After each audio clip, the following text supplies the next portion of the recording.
नमस्कार दोस्तों, कॉम्पिटिटिव एग्जामशाला में आपका स्वागत है। दोस्तों, हम पढ़ रहे हैं भारतीय राज्य व्यवस्था के बारे में। पिछली क्लासों में हम लोगों ने हिस्टोरिकल बैकग्राउंड जान लिया था और जान लिया था संविधान के निर्माण के प्रोसेस के बारे में। आज की क्लास में हम पढ़ेंगे प्रस्तावना के बारे में, प्रियम्बल के बारे में। दोस्तों, यदि आपने पिछली क्लासें नहीं देखी है तो आपको डिस्क्रिप्शन बॉक्स में उसकी लिंक मिल जाएगी, आप उसे देख सकते हैं। और इस वीडियो के अंत तक रुकिएगा। यदि आपको वीडियो अच्छा लगता है तो अपने दोस्तों में शेयर करना बिल्कुल ना भूलिएगा। वीडियो को लाइक कीजिएगा। चलिए स्टार्ट करते हैं। सबसे पहला प्रश्न यह उठता है कि प्रस्तावना आई कहां से। 13 दिसंबर सन 1946 को जब संविधान सभा की तीसरी बैठक हुई थी तो उस सभा में पंडित जवाहरलाल नेहरू के द्वारा एक उद्देश्य प्रस्ताव प्रस्तुत किया गया था। वही चलकर आगे हमारे भारतीय संविधान में प्रस्तावना के रूप में लिया गया। हालांकि उसमें कुछ संशोधन करके लिया गया, लेकिन वही आज हमारी प्रस्तावना का प्रारूप है।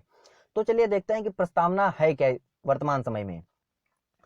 हम भारत के लोग भारत को एक संपूर्ण प्रभुत्व संपन्न समाजवादी पंथ निरपेक्ष लोकतंत्रात्मक गणराज्य बनाने के लिए तथा उसके समस्त नागरिकों को सामाजिक, आर्थिक और राजनीतिक न्याय, विचार, अभिव्यक्ति, विश्वास, धर्म और उपासना की स्वतंत्रता, प्रतिष्ठा और अवसर की समता प्राप्त कराने के लिए तथा उन सब में व्यक्ति की गरिमा और राष्ट्र की एकता और अखंडता सुनिश्चित कराने वाली बंधुता बढ़ाने के लिए दृढ़ संकल्पित होकर अपनी संविधान सभा में आज तारीख 26 नवंबर 1949 ईस्वी मिति मार्गशीर्ष शुक्ल सप्तमी संवत 2006 विक्रमी को एतत् द्वारा इस संविधान को अंगीकृत, अधिनियमित और आत्मार्पित करते हैं।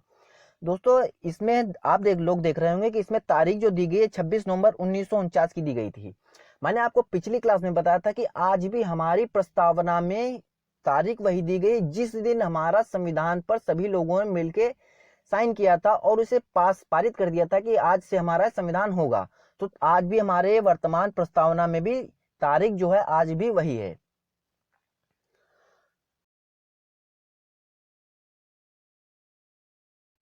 भारतीय संविधान की प्रस्तावना पंडित नेहरू द्वारा पेश किए गए उद्देश्य प्रस्ताव पर आधारित है। दोस्तों, जैसा कि मैंने अभी आपको पीछे बताया था कि जो 13 दिसंबर 1946 को पंडित नेहरू द्वारा संविधान सभा के समक्ष जो उद्देश्य प्रस्ताव प्रस्तुत किया गया था वही आज हमारी प्रस्तावना है, बस उसमें कुछ न कुछ चेंजमेंट कर दिया गया है। सबसे महत्वपूर्ण प्रश्न बनता है जो एग्जाम में बनता है। प्रस्तावना में 42वें संविधान संशोधन 1976 से 3 शब्द समाजवाद, पंथ निरपेक्ष और अखंडता शब्द जोड़े गए। दोस्तों, एग्जाम में बहुत ज्यादा क्वेश्चन बनता है, यहीं से क्वेश्चन बनता है। या तो आपसे 42वां संविधान संशोधन पूछता है कब हुआ, या तो आपसे पूछता है कि प्रस्तावना में इसमें कौन कौन से शब्द जोड़े गए।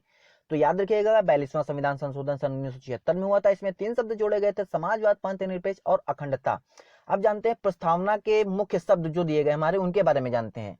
तो सबसे पहला प्रश्न बनता है हमारा संप्रभुता, सॉवरेनिटी।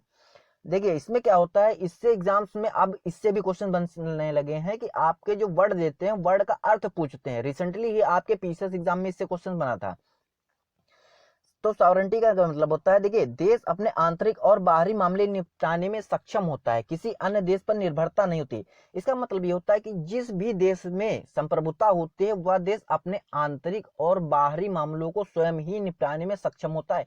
वह किसी देश के अंडर में काम नहीं करता है। जब भारत गुलाम था तब भारत एक संप्रभु राज्य नहीं था, संप्रभु देश नहीं था, क्योंकि वह अपने लिए संविधान का निर्माण नहीं कर सकता था, अपने फैसले नहीं ले सकता था। लेकिन आज भारत स्वतंत्र है तो वह अपने लिए वह सब कुछ कर सकता है, अपने आंतरिक और बाहरी मामलों को स्वयं ही निपटाता है। तो इस प्रकार से यह संप्रभुता का मतलब हो गया कि वह देश जो स्वयं में ही अपनी आंतरिक और बाहरी मामलों को निपटाने में सक्षम होता है, वही होता है संप्रभु। अब दूसरा शब्द है कि ये समाजवादी। दोस्तों, जैसा कि 42वें संविधान संशोधन के द्वारा ये शब्द जोड़ा गया था तो इसके बारे में जानते हैं। भारतीय समाजवाद लोकतंत्रात्मक समाजवाद है। लोकतांत्रिक समाजवाद का उद्देश्य गरीबी, उपेक्षा, बीमारी और अवसर की असमानता को समाप्त करना है। दोस्तों, समाजवादी शब्द का मतलब ये होता है कि लोगों के द्वारा उनके भलाई के लिए जो किया जाता है वो होता है समाजवाद। गरीबी, उपेक्षा, बीमारी, अवसर की असमानता को समाप्त करना जिस देश में होता है वह देश समाजवादी देश कहा जाता है। ऐसा कहा जाता है कि जिस देश में अपने नागरिकों के लिए गरीबी, उपेक्षा के लिए, बीमारी के लिए, अवसर की असमानता को समाप्त करने के लिए कार्य किए जाते हैं वह देश एक समाजवादी देश होता है। पंथ निरपेक्ष और धर्म निरपेक्ष, यह बहुत इंपॉर्टेंट है, ये एग्जाम्स में बहुत ज्यादा पूछा जाता है। पंथ निरपेक्ष शब्द का अर्थ है सर्वधर्म संभव अर्थात सेकुलरिज्म। मतलब इसका मतलब यह है कि एक ही देश में सभी धर्म संभव, मीन्स हिंदू भी हो सकते हैं, मुसलमान भी हो सकते हैं, मतलब इस्लाम, हिंदू, सिख, जैन, क्रिश्चियन सभी के सभी एक ही देश में जहां पर होते हैं वह देश धर्मनिरपेक्ष देश होता है। तभी हमारे मौलिक अधिकारों में धार्मिक स्वतंत्रता के अधिकारों को जोड़ा गया, जिन्हें अनुच्छेद 25 से 28 तक बताया गया है। भारत एक संप्रभु देश है, पंथनिरपेक्ष देश है। गणतंत्र, इसका अर्थ है जनता के लिए, जनता के द्वारा शासन। सब देखिए, इसका मतलब ये होता है कि जो हमारे प्रतिनिधि होते हैं, जो हमारे लोकल क्षेत्र में विधायक होते हैं, सांसद होते हैं, इनको हम प्रत्यक्ष रूप से अपने प्रतिनिधि के रूप में चुनते हैं, जो ऊपर सरकार के पास जाकर हमारी बात को सरकार तक पहुंचाते हैं और सरकार हमारे लिए काम करती है। तो इसका मतलब अप्रत्यक्ष रूप से है कि जो आपकी सरकार होती है वह जनता के द्वारा चुनी जाती है और जनता के लिए द्वारा चुनी जाती है, और यही क्रिया हमारी गणतंत्र कही जाती है, यही क्रिया हमारी लोकतंत्र कही जाती है। और इसमें देखिए, सर्वोच्च शक्ति जो होती है जनता के हाथों में होती है, क्योंकि जनता ही चाहेगी जिसे वही सरकार बनेगी। समता, समता का अर्थ है समानता। समाज के सभी वर्ग के लोगों को समान अवसर की समानता मिलने का अधिकार है भारतीय संविधान में। जैसा कि आप लोगों को पता होगा, कुछ लोग निचली श्रेणी में आते हैं, कुछ लोग मध्यम श्रेणी में आते हैं, कुछ लोग उच्च श्रेणी में आते हैं। तो इन सभी लोगों को बराबर रखने के लिए हमारे संविधान में समता शब्द का प्रयोग किया गया है, जिसमें सभी लोगों को, समाज के सभी वर्गों को समान अधिकार मिल सके। जानेंगे उन लोगों के बारे में जिन्हों लोगों ने अपने संविधान की प्रस्तावना को अपने शब्दों में कुछ कहा है। तो देखिए, अल्लादी कृष्णा स्वामी अय्यर जो संविधान सभा के सदस्य थे, उन्होंने अपने शब्दों में संविधान की प्रस्तावना को क्या कहा है।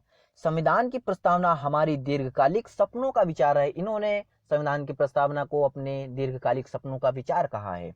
के.एम. मुंशी, ये भी संविधान सभा के सदस्य थे। इन्होंने कहा है, प्रस्तावना हमारी संप्रभु लोकतांत्रिक गणराज्य का भविष्य फल है। संविधान सभा के एक अन्य सदस्य पंडित ठाकुरदास भार्गव ने संविधान की प्रस्तावना के बारे में कहा है कि प्रस्तावना भारतीय संविधान का सबसे सम्मानित भाग है।